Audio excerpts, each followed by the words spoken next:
Olá, seja muito bem-vindo novamente. Nessa aula, nós entraremos na segunda unidade do projeto Integrador 3, do curso de Tecnologia da Informação. Eu sou o professor Hudson Silva Borges e nesse novo módulo nós abordaremos teste de software aplicado. No primeiro módulo, nós abordamos ali uma revisão de VVT, buscamos ali aplicá-lo, na prática, ter essa visão integradora de como poderíamos aplicar de VVT dentro dos projetos que desenvolvemos, principalmente dentro do seu projeto, que está sendo desenvolvido nessa disciplina. E naquele módulo nós tivemos uma visão de fazer uma análise estática dos artefatos, todos aqueles artefatos que haviam sido produzidos, como o documento de requisitos, visões arquiteturais, entre vários outros elementos. Você foi ali incentivado, a desenvolver ali e aplicar algumas práticas de inspeção, por exemplo, tal que permitiria alinhar melhor aqueles artefatos às necessidades dos clientes, até mesmo melhorando a qualidade interna desses componentes. Bem, nesse módulo, principalmente nessa primeira unidade do módulo, nós aprofundaremos um pouco mais sobre conceitos básicos e tipos de teste. Bom, teste de software é uma técnica de verificação dinâmica, como você viu no último módulo. Teste tem o intuito ali de fazer uma verificação dinâmica, ou seja, pegamos aquele artefato, aquele software que está sendo construído e executamos aquele software com o intuito de avaliar o comportamento, do programa e confrontar os resultados daquele componente desenvolvido com suas especificações. Então, nesse ponto, em teste de software, o que você deve almejar é, de fato, executá-lo e verificar se ele se comporta assim como foi especificado nos documentos que você criou.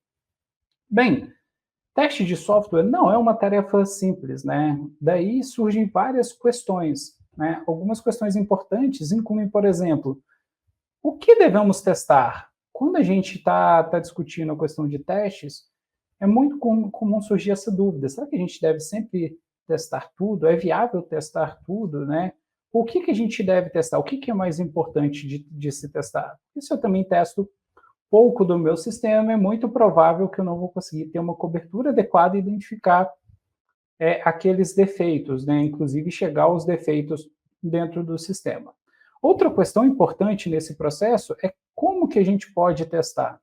Se eu já sei o que deve ser testado, como que eu posso testar o meu sistema para verificar se de fato ele está atendendo às especificações? E por fim, a gente tem que ter um objetivo, O que a gente espera dos nossos testes? Quais são os objetivos que nós temos?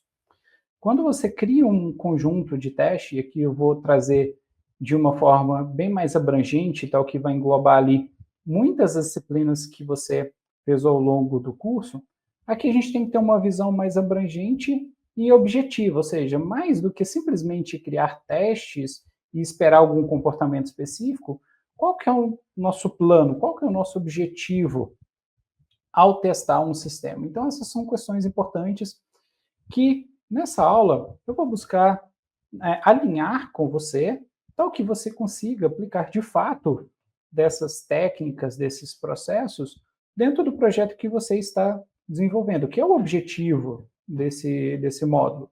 Você vai sim desenvolver um plano de teste para a aplicação que está sendo desenvolvida por você. Bom, inicialmente, o que devemos testar? Essa foi a primeira pergunta que eu trouxe. E, inicialmente, você pode pensar, poxa, sistemas modernos, atuais, são compostos ali por dezenas, centenas e milhares de componentes. Quando eu digo componente, eu me refiro ali a qualquer componente do seu sistema, seja um código, uma classe, um método, ou até mesmo um pacote, uma biblioteca. Sistemas são compostos por dezenas, diversos componentes. Uma pergunta é, devemos testar todos? Ou o que a gente deve testar desses sistemas? Pense você, ao criar um sistema, mesmo que simples, hoje em dia, qualquer framework, qualquer biblioteca que você selecionar para desenvolver um sistema, naturalmente, ao analisar a documentação e começar a trabalhar com esse framework, Só de criar esse framework, basicamente ele já vai trazer um conjunto ali de componentes pré-configurados e até mesmo que devem ser configurados por vocês, né? Então, quando a gente utiliza mesmo em framework simples, a gente já tem um conjunto ali muito grande de componentes, né? A gente tem que testar todos, e se a gente parar para pensar e expandir esse nosso pensamento ainda mais, por exemplo, ao sair, ao concluir o curso de vocês, é bastante provável que você vai ser contratado por uma empresa e você vai trabalhar em um sistema ali que já vem sendo desenvolvido por anos, né? Dificilmente a gente acaba trabalhando ali em projetos novos, do zero. Em geral, muitas vezes, a gente acaba fazendo atividades de manutenção em sistemas que já foram desenvolvidos. Então, pense nesses sistemas, né, que já vêm sendo desenvolvidos há muito tempo. Imaginem ali quantas dezenas, centenas e milhares de componentes, de arquivos que esse sistema tem. Como que você poderia elaborar um plano de teste, né? O que, que você deveria fazer para identificar o que deve ser testado dentro desse sistema? Imagine também, complicando ainda mais a situação, né, e trazendo um cenário que é muito realístico, que você vai encontrar com frequência na indústria, imagine que cada um desses componentes, né, pode apresentar ali diversas condições. Por exemplo, uma classe possui diversas funções, diversos métodos, cada um desses métodos vai ter um fluxo de execução que pode incluir ali condicionais, né? Então, se o meu dado que eu recebi, ele atende a tal condição, eu faço uma atividade, senão eu faço outra. E a gente pode ter ali ifs, esses condicionais alinhados. Imagine a complexidade que é de se fazer testes para esse cenário, onde você tem ali milhares de arquivos, onde você tem milhares de condições a serem testadas. A pergunta que nós nos fazemos frequentemente é viável fazer um planejamento, ter um objetivo de cobrir 100% dos nossos componentes, 100% das nossas situações, dos nossos caminhos? A resposta, na prática, na maioria dos casos, um objetivo de 100% de todos os sistemas, de todas as condições, de todas as situações, é inviável, até para manutenção futura desse conjunto de testes que deveremos fazer, né? Então, nesse contexto, é importante que você tenha em mente que planejamento, assim como você vem vendo desde o início do semestre, planejamento é fundamental para alcançar os nossos objetivos. E dentro do contexto ali de teste de software, planejamento também é fundamental, para que esses testes sejam efetivos. A gente deve estabelecer objetivos claros, né? O que, que eu almejo com o desenvolvimento desses testes que eu estou é, pronto para realizar, né? Pronto para desenvolver dentro do meu sistema. Imagine você, né, que desenvolveu a aplicação e agora quer fazer testes. Mas qual que é o objetivo que você quer com esses testes? É que não ocorra nenhum erro ou que aqueles componentes críticos, né, aquelas funções críticas da sua aplicação sejam estáveis o suficientes. Muitas vezes, a sua aplicação, a aplicação que você estiver trabalhando e desenvolvendo, vai ter um conjunto de funcionalidades ali cujo erro não seria tão impactante, né? Se desse um erro ali, a pessoa, o usuário, potencialmente poderia reiniciar. E quantas vezes você não encontra esse tipo de erro dentro das aplicações que você usa?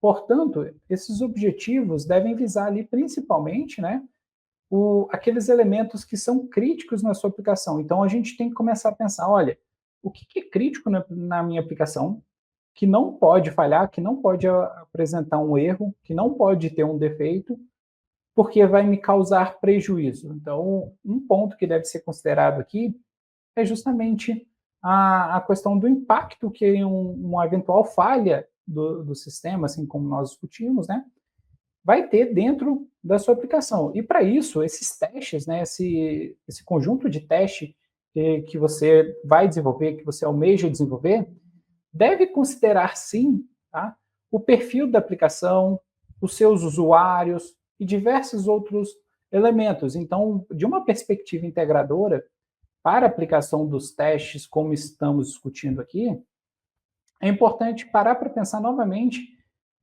e se perguntar, para quem que é a minha aplicação? Qual que é o contexto que ele está inserido? Quem serão os nossos usuários?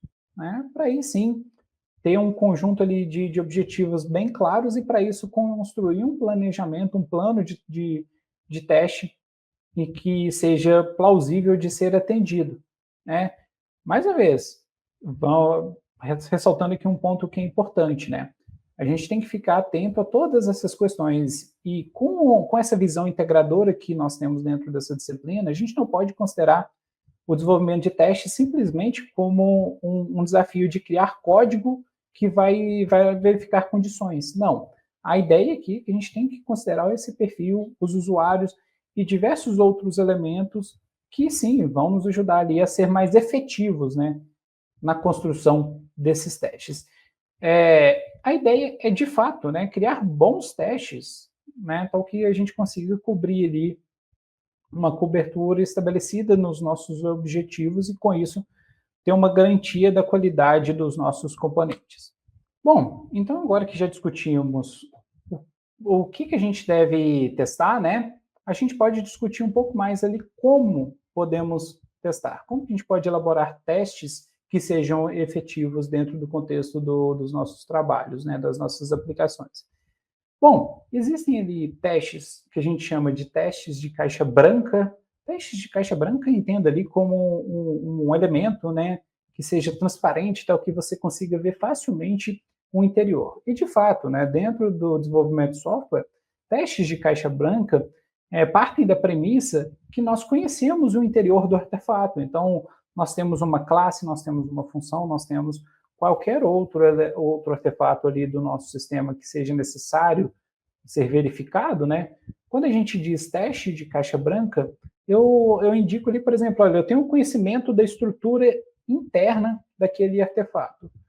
Esse tipo de teste ali é estrategicamente guiado pela estrutura. Então, se você observar aqui nessa figura, né, nesse slide, eu trouxe aqui um exemplo de um código aleatório, que você pode assumir que seja qualquer código dentro do seu sistema, né? A ideia do teste caixa branca é que eu tenho uma visão plena e conhecimento de toda a estrutura.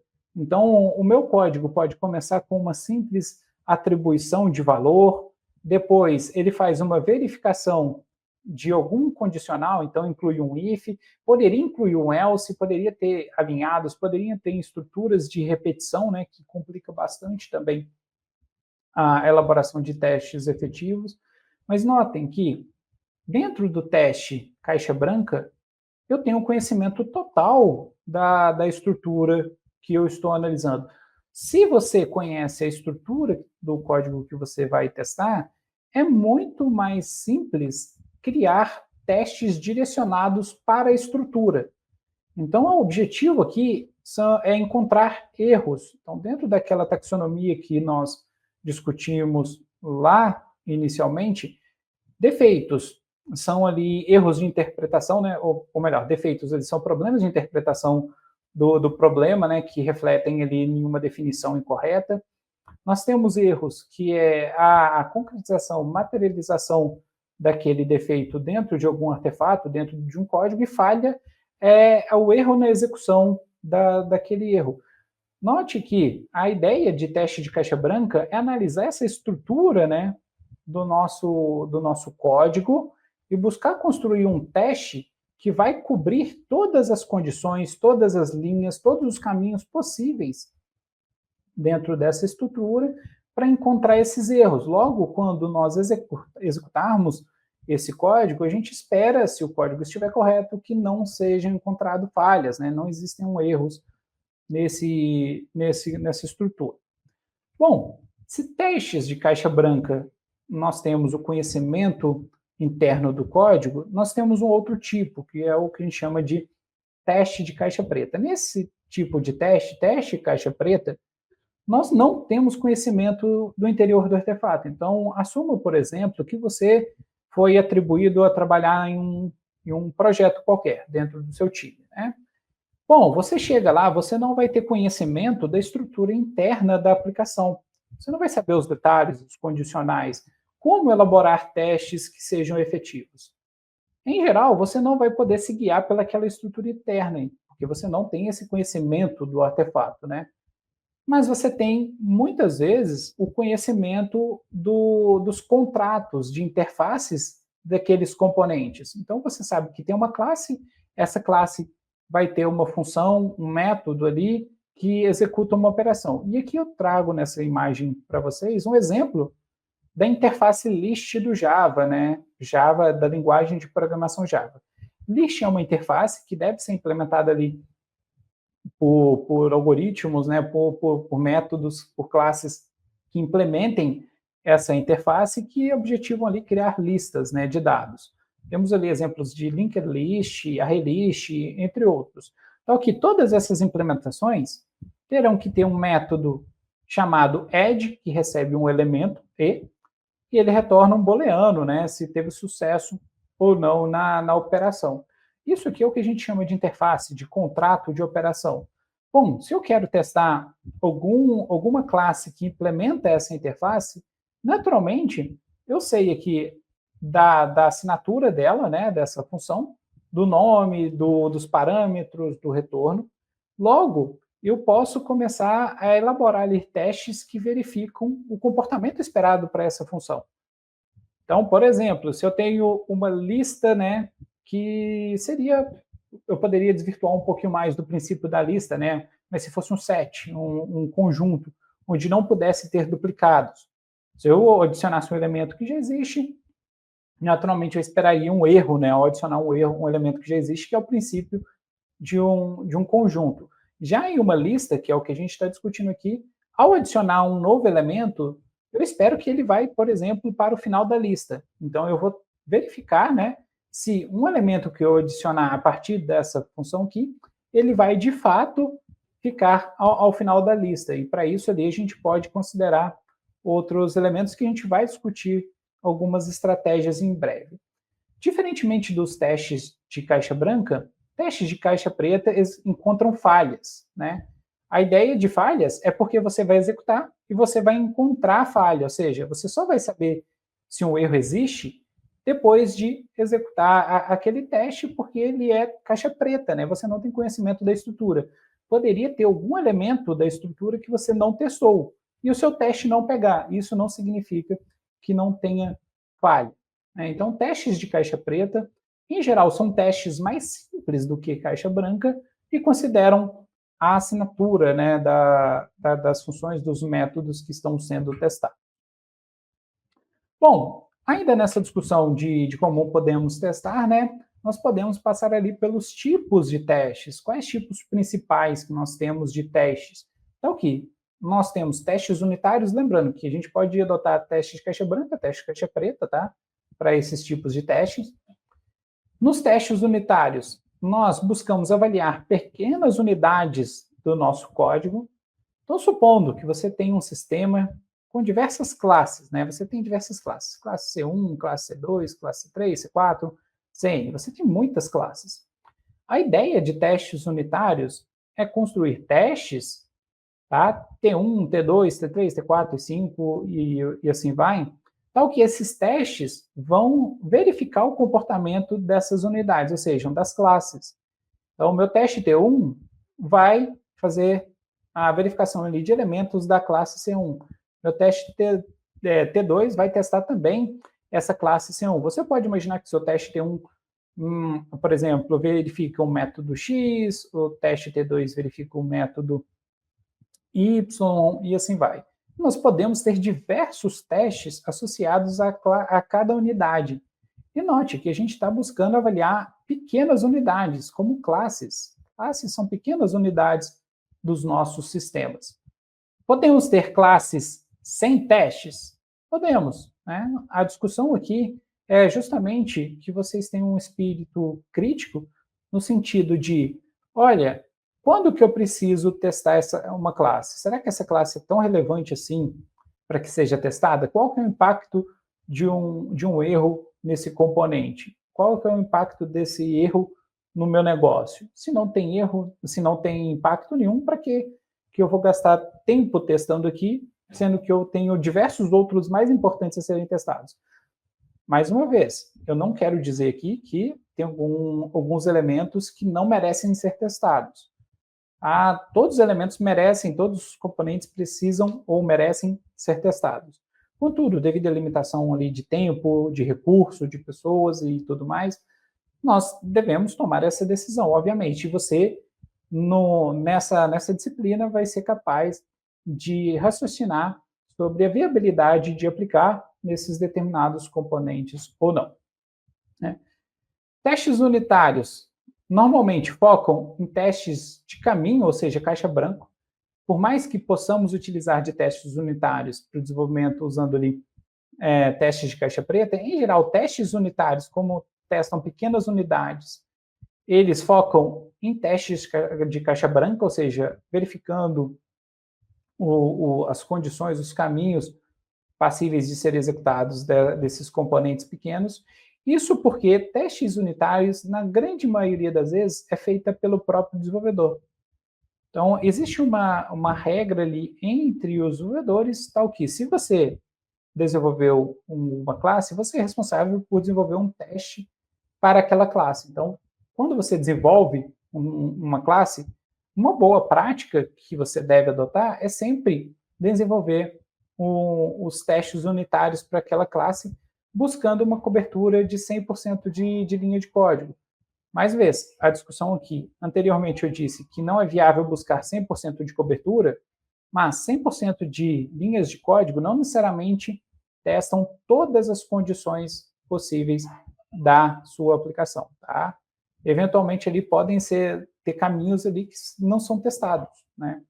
Então, em testes unitários, a gente sempre busca fazer esse teste de 100% das linhas, enquanto a nível de sistema a gente pode trazer uma outra discussão, né? A ideia dos testes unitários é na captura de erros, né? Lembrando que erro é a concretização de algum defeito no código. Então, a gente vai corrigir esses erros no código.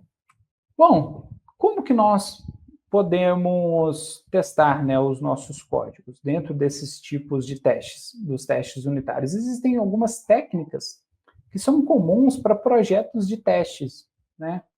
É bastante difícil você elaborar testes, mas a gente tem essas técnicas que nos ajudam. Por exemplo, classes de equivalência, análise de valor limite, tabela de decisão, transição de estados. Isso aqui são técnicas que vou discutir com você nos próximos slides.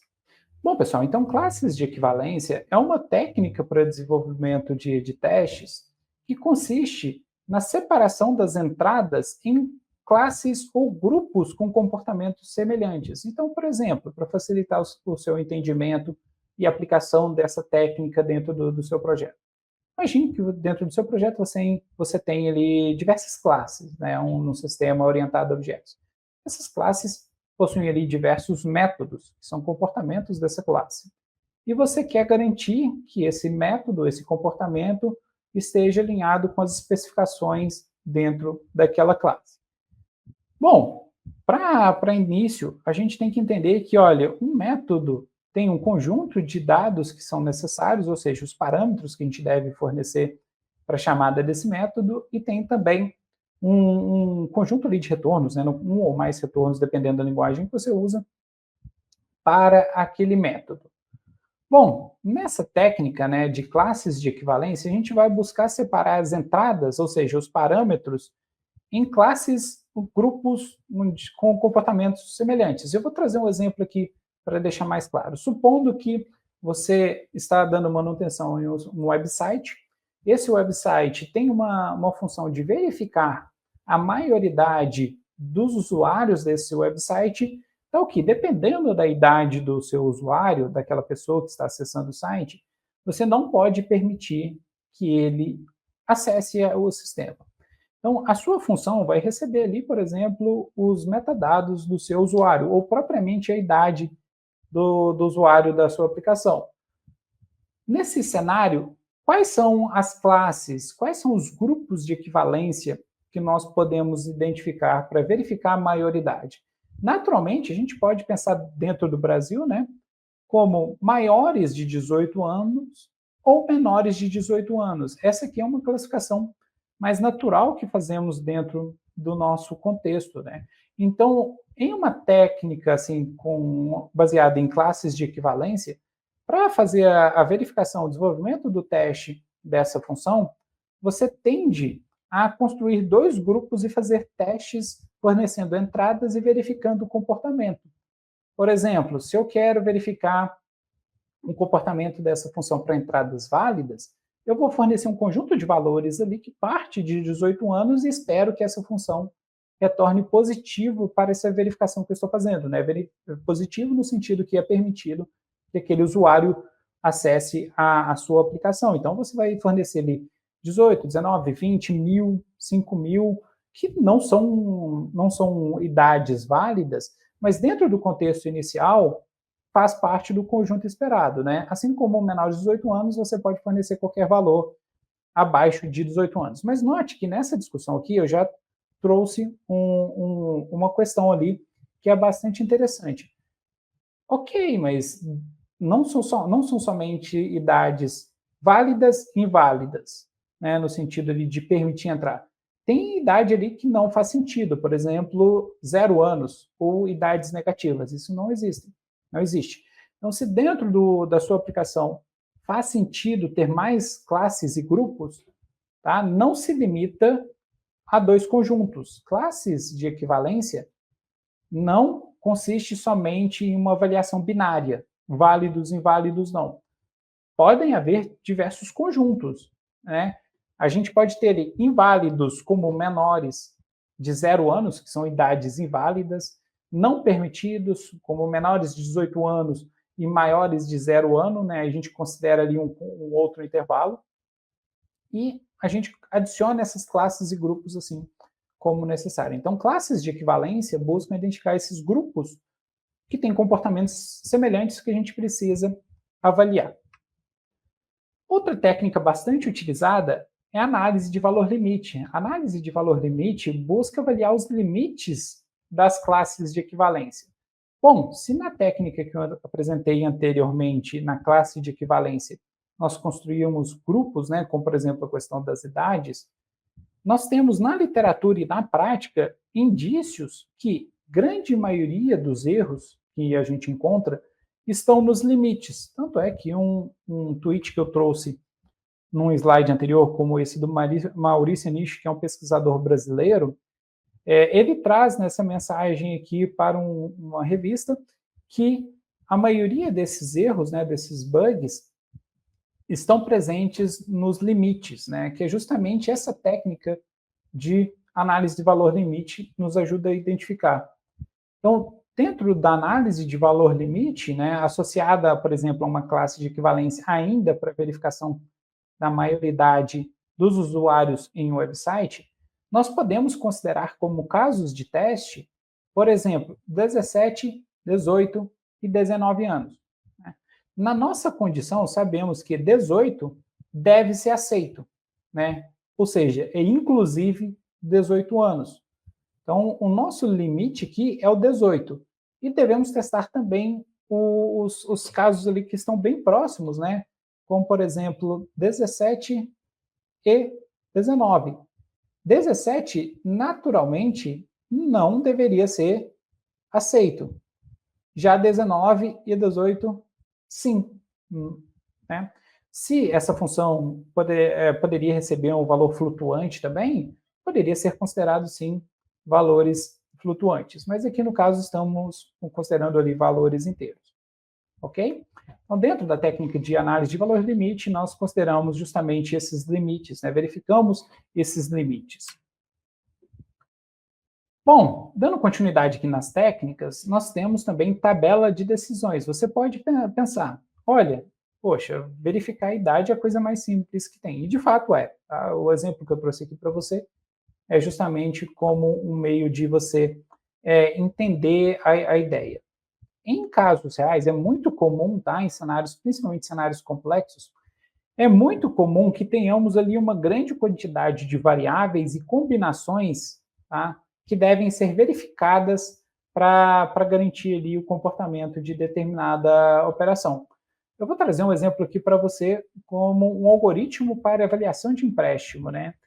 Qualquer um que tenha ido ao banco para tentar fazer um empréstimo sabe que o banco considera diversas variáveis que você fornece e outras variáveis que eles mesmos têm de fontes internas, né? Então, eles consideram o perfil das pessoas, o histórico dentro daquele banco ou instituição, a renda, garantias financeiras, finalidade e etc. São todos critérios que devem ser testados. Então, por exemplo, você imagina ter que considerar ali um conjunto muito grande de variáveis. O perfil inclui sexo, idade e entre outros, né? Histórico ali é para ver se tem registro de algum problema. Renda, quanto que você ganha, né? Mensal, anual, entre outros. Garantias. E é complexo, porque olha só, se sua renda for menor que X, você pode naturalmente já ser recusado de cara, ou seja, nada importa.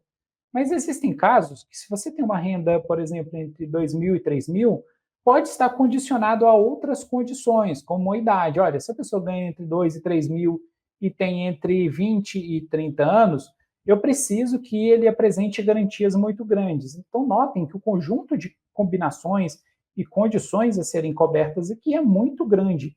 E é um cenário muito comum, tá, em diversas aplicações, principalmente aqui, como eu trouxe do ramo financeiro, mas entre diversos outros ramos também é comum. Como que a gente testa todos os cenários? A resposta é, muitas vezes, é praticamente impossível você cobrir todos os cenários possíveis. Então, tabela de decisões é uma forma de você construir um conjunto de teste robusto para um elemento que tem várias condições, várias entradas, e você acaba tendo a necessidade de, a partir dessa tabela de decisões, identificar as principais variações, as principais combinações que devem ser testadas. Pois existem condições que basicamente eliminam diversas combinações, né? Como, por exemplo, o próprio perfil. Se a pessoa tem menos de 18 anos, o banco não empresta. Então, qualquer outra combinação que parta de uma idade dessa já não é válida. Então, não é necessário fazer um teste. E existem combinações complexas. Então, tabela de decisão ajuda justamente nesses casos muito complexos, onde existem muitas variáveis que devem ser testadas, né? E uma dica que eu dou para você é que não ignore, tá? Por mais complexo que possa parecer, e em alguns cenários pode de fato ser muito complexo esse tipo de uso, esse tipo de técnica contribui bastante, tá, a construir testes efetivos em ambientes, em cenários um pouco mais complexos. Já começa a ter grande valia esse tipo de técnica. E por fim, aqui, o que eu trago para você também é uma técnica chamada de transição de estados, né? É muito comum encontrarmos aplicações onde nós temos fluxos entre estados. Então, trago um exemplo aqui, estado de usuário numa aplicação. É uma coisa que pode parecer boba, mas muitas vezes não é, né? Você pode estar logado, ou seja, você se identificou naquela aplicação, você pode estar deslogado, que notem que deslogado é diferente também de não autenticado, né? O não autenticado a pessoa entrou, mas deslogado é aquele que entrou e saiu, seguiu um fluxo diferente. Você pode ter um usuário bloqueado e muitas vezes nós devemos lidar com essas situações dentro das nossas aplicações, né? Se você tem uma aplicação que é social, que trabalha com a interação entre as pessoas, se você tem um usuário que é bloqueado, você não pode permitir que ele entre e tenha alguma operação ali para causar algum caos naquele ambiente, né? Então tem que ter o controle e fazer o teste dessas transições é importante também. Bom, então esses testes, né, essas técnicas de testes aqui que foram apresentadas para você, consistem ali de técnicas que nos ajudam a criar testes melhores, né, principalmente ali dentro do contexto de testes unitários. Um outro tipo de teste que eu trago para você aqui é o teste de integração. Teste de integração é um teste complementar ao teste de unidade, é o que agora a gente começa a aumentar um pouquinho mais o nível de granularidade dos nossos testes. Testes de unidade visam avaliar pequenas unidades. Testes de integração busca verificar, né, a interação entre os componentes ou as unidades, né, que foram desenvolvidas. Então imagine que se anteriormente nós tínhamos diversas pequenas unidades que foram testadas, agora eu preciso saber se, quando eu integrá-las, elas irão se comportar assim como esperado, né? Testes de integração podem envolver comunicação com serviços externos, como banco de dados, APIs externas e tudo mais. Então, observe que nesses tipos de testes de integração, nós podemos conectar com outros componentes externos que não necessariamente são testados por nós, mas já foram testados por outras pessoas. E testes de integração, em geral, são mais lentos, mais caros e menos frequentes de serem aplicados, tá? Assim, mais lentos por quê? Agora você não tem uma pequena unidade, mas você tem várias unidades eventualmente conectadas ali que estão sendo verificadas. Mais caro porque é mais difícil, vai envolver maiores esforços, vai envolver ali diferentes equipes eventualmente, e tem uma aplicação menos frequente, né? É muito comum que times não apliquem, né? Não porque seja uma decisão consciente, mas porque pode ser caro, pode estar com falta de tempo, o que prejudica a qualidade dos sistemas, né? Porque você testar pequenas unidades não garante que o seu sistema vai ser desenvolvido corretamente, vai se comportar corretamente, né? Bom, então testes de unidade buscam verificar pequenas unidades do meu sistema, mesmo que essa unidade esteja conectada às outras unidades, tá? No teste de unidade, estamos testando de forma isolada. Em testes de integração, nós buscamos e começamos a integrar essas pequenas unidades a outras unidades do sistema. Então, ao invés de testar uma unidade isolada, eu conecto com a outra unidade que depende dela, né? E a gente começa a expandir. A gente pode ir integrando incrementalmente, né, ao longo do tempo, vários dessas pequenas unidades, até que, de certa forma, em um determinado momento, nós teremos ali um teste de integração com todos os componentes do nosso sistema. É viável fazer um teste de integração de todos os componentes? Mais uma vez, você deve ser crítico quanto a essa análise, pois você pode chegar a um nível de integração ali que você já elevou qual integração você está fazendo, qual tipo de teste você está fazendo. Que aí a gente diz que são os testes de sistema. Bom, se você está integrando todos os componentes do seu sistema, naturalmente você está testando, de fato, o sistema. E em testes de sistema, nós buscamos simular o uso por os usuários. Então, o teste de sistema tem uma característica bem interessante que, se antes nós buscávamos a verificação das unidades, dos componentes, a partir das suas especificações, em teste de sistema a gente busca fazer os testes a partir do comportamento dos nossos usuários, né? São mais lentos, mais caros, menos frequentes ainda e muitas vezes são ditos levemente mais frágeis. Por quê? Dentro de um sistema, de um teste de sistema, qualquer alteração na interface do usuário, de um botão, pode quebrar toda a minha aplicação. Então, esse é um grande problema. Basicamente, a visão que a gente pode ter desses tipos de teste, tá? É que testes de unidade têm um maior esforço ali, normalmente tem um maior foco, né? São a base da pirâmide dos nossos testes, enquanto a gente vai aumentando a granularidade dos testes, a gente vai desenvolvendo menos testes e eles se tornam naturalmente mais lentos, mais custosos e mais frágeis eventualmente. Então, é sempre bom começar da base, né? Com os testes de unidade, e é isso que vocês devem sempre focar. Bom, eu trouxe aqui alguns exemplos, mas existem vários outros tipos de teste que pode ser aplicado. Teste de segurança, segurança hoje é muito crítico, né, dentro de sistemas, carga e estresse, aceitação e diversos outros testes. Ok, agora você teve uma revisão, né, basicamente dos testes, já associando de uma forma integrada, né, considerando ali diversos outros elementos dentro do desenvolvimento, práticas, disciplinas e tudo mais. Agora, a gente precisa discutir por onde que a gente começa, né? Em projetos já iniciados, por onde podemos iniciar?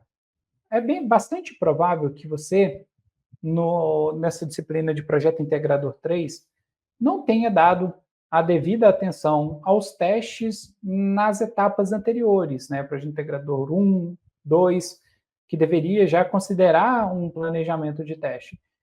E note que isso não é incomum. É bastante comum encontrarmos ali projetos cujo time não dá devida atenção ao desenvolvimento dos testes.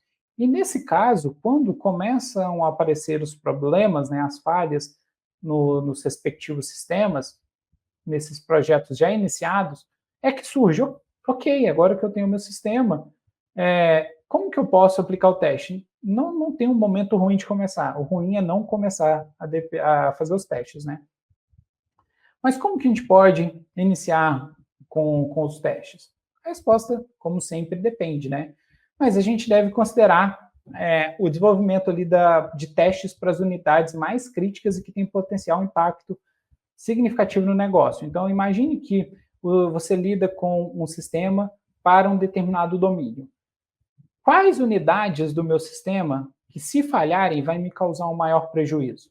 A pergunta que deve ser feita nesses projetos, tipicamente e frequentemente feita, é justamente essa. Qual o componente, qual o erro que pode acontecer ali que vai causar um maior prejuízo para mim, para o meu projeto, para a minha empresa, para o meu time? A pergunta crítica é essa. E a partir daí, identificar essas unidades mais críticas e elaborar um planejamento. Então, nesse módulo, o objetivo de você será no planejamento e aplicação, tá? De testes para verificação dinâmica de componentes. A ideia é justamente que você aplique de testes, né, dentro do projeto que você vem desenvolvendo para garantir a qualidade desse componente, garantindo ali que ele se comporte de fato como deveria se comportar.